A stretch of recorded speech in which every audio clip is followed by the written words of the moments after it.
اللہ علیہ یا محمد صلی اللہ علیہ یا محمد صلی اللہ علیہ یا محمد صلی اللہ علیہ یا محمد۔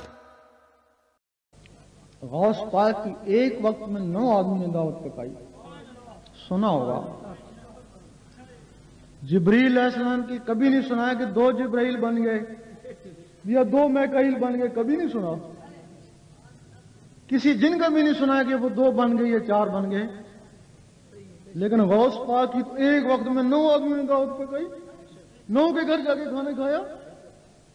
بہت سے لوگ کہتے ہیں ایسا نہیں ہو سکتا ہے، لیکن جو آپ کو ماننے اور چاہنے والے ہیں وہ کہتے ہیں ایسا ضرور ہوا ہے، پتہ ان کو بھی نہیں کیسے ہوا ہے۔ غوث پاک کا جسم مبارک مسجد میں مؤذن کے پاس تھا، اور وہ جسم کے اندر کی چیزیں ادھر جا کے کھانا کھا رہی تھیں۔ اگر انہوں نے کھانا کھایا ہوگا، باتیں بھی کری ہوں گی، اٹھی بھی ہوں گی، بیٹھی بھی ہوں گی، اور جس میں اٹھنے بیٹھنے باتوں کی طاقت ہے، نماز میں یہی کچھ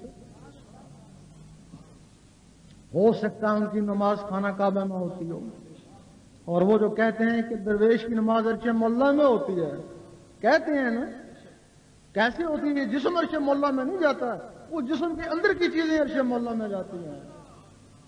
تو ثواب کس کو ملے گا؟ جس کی جسم ہے۔ اب غوث پاک کا جسم مسجد میں تھا تو وہ آزاد تھے، اگر وہی جسم مبارک قبر میں چلا گیا تب بھی وہ آزاد ہی ہے نا۔